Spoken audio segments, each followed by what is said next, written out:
여러분 안녕하십니까? 1월 30일 수요일입니다. 제이슨의 세상을 본다. 오늘 그 18번째 이야기를 시작하겠습니다. 오늘 이야기할 주제는 화웨이 최후의 날입니다.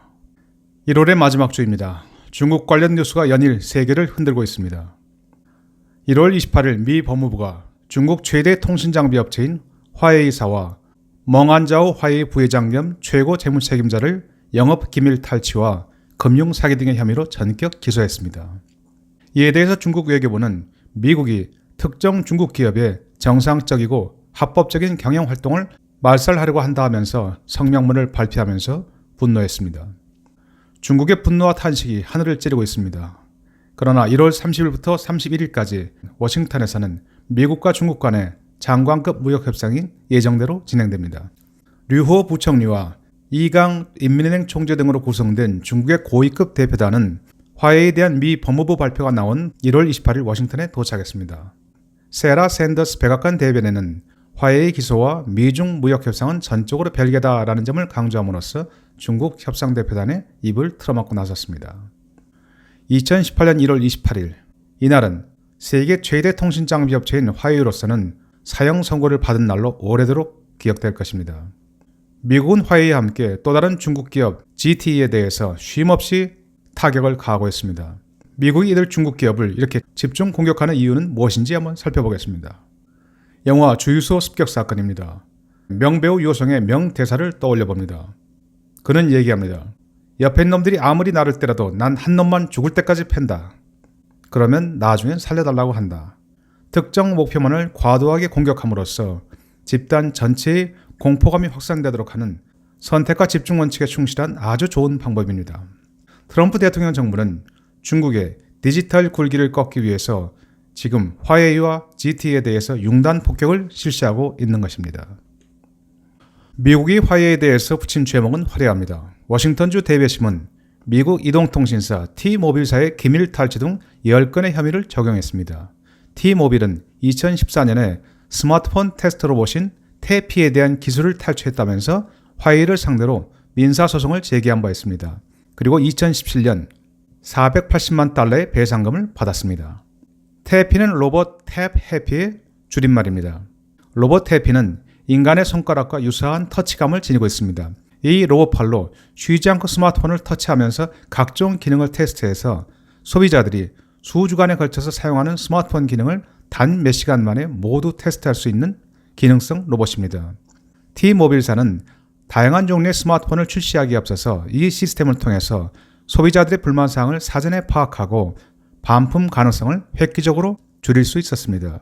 이번 미 법무부의 발표는 T모빌사의 민사소송에 이어서 영업기밀 탈취에 대한 형사소송의 성격을 띠고 있습니다. 또한 뉴욕주 검찰은 화웨이 본사를 비롯해서 홍콩에 소재를 둔 스카이콤 테크 그리고 미국에 있는 화웨이 디바이스 등 자회사 2곳과 멍안자오 부회장을 기소했습니다. 이들에게는 위장 기업을 이용해서 이란에 화웨이 제품을 수출함으로써 미국의 대이란 제재를 위반한 혐의와 금융사기 등 총 13건의 혐의가 적용되었습니다. 화웨이 창업자인 런정페이 회장의 딸인 멍안자오는 작년 12월 1일 미국의 요청으로 캐나다 밴쿠버 공항에서 전격 체포되었습니다. 이후 보석 요청이 받아들여져서 가택연금 상태에 놓여 있는데 미국 정부는 조만간 멍 부회장의 신병 인도를 요청할 계획입니다. 이에 대해서 중국은 자국 주재 캐나다인을 체포하는 등 인질 외교를 통해서 캐나다 정부를 압박하면서 멍안자오 석방을 위해서 전력을 다하고 있습니다. 그러나 캐나다가 미국의 요청을 거부할 가능성은 별로 없습니다. 며칠 전 캐나다 트리도 수상은 화웨이 측에 석방 요청을 두둔한 듯한 발언을 내놓은 맥칼럼 중국 주재 캐나다 대사를 전격 경질했습니다. 트리도 수상은 중국의 인질 외교 압박에 굴복하지 않겠다라는 단호함을 보여주고 있습니다.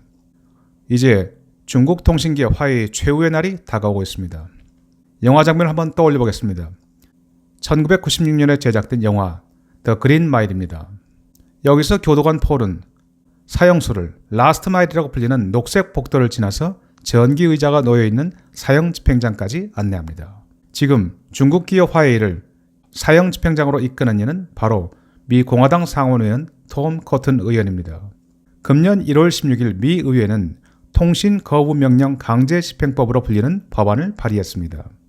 이 법안은 화웨이 및 GTE 그리고 이들 관련 기업 등 미국의 수출 통제나 제재 조치를 위반한 중국 통신업체들에게는 미국의 반도체나 부품 등을 공급하지 못한다라는 내용을 담고 있습니다. 이 법안은 미 상원에서는 톰 코튼 공화당 상원의원과 크리스 반 홀렌 민주당 상원의원, 그리고 하원에서는 마이크 갤러거 하원의원과 루벤 갈레고 민주당 하원의원이 공동 발의했습니다. 그야말로 상원과 하원을 다 망라한 초당파적인 법안입니다. 통신거부명령 강제집행법에는 중국의 목을 겨냥한 또 한 자루의 무서운 칼이 숨겨져 있습니다. 2017년 GTE는 대북 및 대이란 제재 위반 혐의로 미 상무부로부터 11억 8천만 달러의 벌금과 고위 임원 4명에 대한 해고, 그리고 35명에 대한 징계 조치를 요구받았습니다. GTE는 이를 이행하기로 합의했습니다. 그러나 미 상무부는 GTE가 35명에 대한 징계 조치를 제때 취하지 않자 작년 4월에 미국 기업과 7년간 거래 금지라는 초강력 제재 카드를 꺼내들었습니다. 그러나 2달이 채 지나지 않아서 트럼프 대통령은 이 제재 조치를 취소했습니다. 중국의 시진핑 주석은 다급하게 트럼프 대통령에게 SOS를 쳤습니다.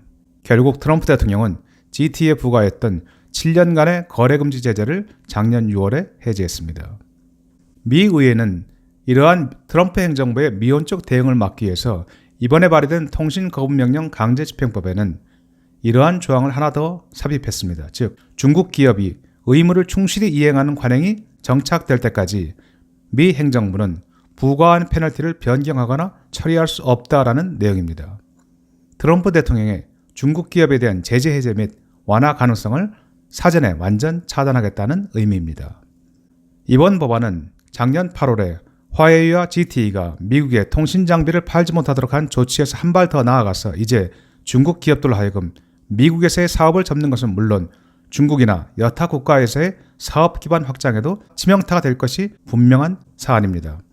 미국산 마이크로칩이나 부품에 크게 의존하고 있는 중국의 고속철도망이나 항공관제 시스템, 통신 네트워크는 지금 당장 대체 부품을 구하기가 어려운 실정입니다. 그리고 아프리카, 아시아, 동유럽 등 세계 각국에서 철도, 도로, 항구, 공항 등 각종 인프라를 구축하고 있는 중국의 1대1로 정책에도 이러한 새로운 법안은 상당한 애로사항으로 작용할 것입니다. 국가나 기업도 개인과 크게 다르지 않습니다. 평소에 법과 관행을 잘 지키고 존중했다면 국제사회에서 이렇게 기막힌 사단은 잘 발생하지 않습니다. 예를 한번 보겠습니다. 지도를 펼쳐놓고 바라봅니다. 그러면은 중국의 남중국해 영유권 주장이 얼마나 터무니없는 것인지 알 수 있습니다. 중국은 자국 영토로부터 아득히 멀리 떨어진 저 남쪽에 필리핀, 보르네오, 말레이시아, 베트남 코앞 바다까지 자기들의 바다라고 주장합니다. 남중국해 해역의 90%를 자신의 바다라고 주장하고 있는 것입니다. 중국이 이렇게 주장하는 근거는 명나라 영락제 시절인 1405년부터 1433년까지 7차례 걸쳐 이루어진 정화의 남해 대원정에 근거를 두고 있습니다. 중국은 600년 전 역사를 들먹이면서 이 남중국해 바다에 인공섬을 쌓고 미사일을 배치해서 군사기지를 건설하는 후한무치한 짓을 서슴없이 자행하고 있습니다. 그러나 아세안 국가들은 이에 대해서 바라만 볼 뿐 딱히 대응할 수단이 없습니다. 법은 멀고 주먹은 가깝기 때문입니다. 그러나 이 세상 일이라는 것은 한참 잘 나갈 때 조심을 해야 하는 법입니다. 핵주먹 마이크 타이슨의 명언이 생각납니다. 그는 이렇게 얘기했습니다. 누구나 그럴싸한 계획이 있다. 처맞기 전까지는. 자, 여기서 그렇다면 차기 국무장관이나 국방장관 또는 CIA 국장으로 종종 거론되는 중량급 정치인 톰 코튼 상원의원의 중국에 대한 인식을 한번 살펴보겠습니다. 그는 화웨이를 민간 기업이 아니라 중국 공산당의 정보 수집 수단, 정보 수집 천병으로 인식하고 있습니다. 그리고 특히 화웨이 창업자인 런정페이가 중국 인민해방군 출신이라는 사실을 주목합니다. 톰 코튼 의원은 1977년 5월 13일생입니다. 금년 5월이 되어야 비로소 42살이 되는 젊은 의원이지만 이미 린지 그레이엄 상원의원과 함께 트럼프 대통령이 가장 신뢰하는 외교안보 정책 고문 중에 한 명으로 꼽히고 있습니다. 트럼프 정부의 외교브레인인 톰 코튼 의원이 중국 통신기업 화웨이와 GTE를 미국의 안보 위협으로 이해하고 거칠게 내몰고 있는 그 근본적인 이유를 조금 더 살펴보겠습니다. 2017년 5월 14일 시진핑 주석은 베이징에서 개최된 1대1로 국제협력 정상포럼 개막식에 참석합니다. 그리고 기조연설을 통해서 21세기 디지털 실크로드 구축을 제창했습니다.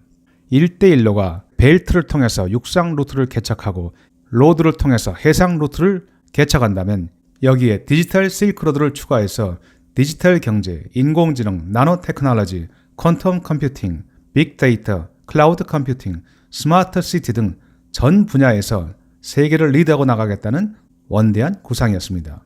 그리고 이러한 시 주석의 구상에 맞춰서 전자상거래업체 알리바바는 우세한 인터넷 네트워크와 빅데이터의 이점을 살려서 1대1로 상에서 인터넷 로드를 개척하는 데 전력을 다하고 있습니다. 디지털 실크로드를 위해서는 인프라 구축이 대단히 중요합니다. 해저 및 지하에 광 케이블을 설치해서 1대1로 국가를 연결해서 인터넷 네트워크를 구축하고 베이도 위성 내비게이션 시스템을 전 세계적 규모로 확대하는 것입니다. 화웨이와 GTE는 광통신 케이블, 통신 장비 등 실크로드를 위한 인프라 구축의 필수적인 제품과 용역을 제공하고 있습니다. 우리가 여기서 특히 주목하는 것은 베이도 위성 항법 시스템입니다. 이 시스템은 35개 인공위성을 연결해서 전 세계를 24시간 내려다보면서 위치 추적, 기상 관측, 자원 탐사 등을 할 수 있는 글로벌 위성 항법 시스템 GNSS입니다. 중국은 2019년 1월 현재 중국 본토는 물론 파키스탄, 라오스, 인도네시아 등 1대1로에 참여 중인 30개국에 기본적인 GPS 서비스를 제공하고 있습니다. 그리고 2020년까지는 총 35개의 위성을 띄워서 글로벌 네트워크를 구축할 계획입니다.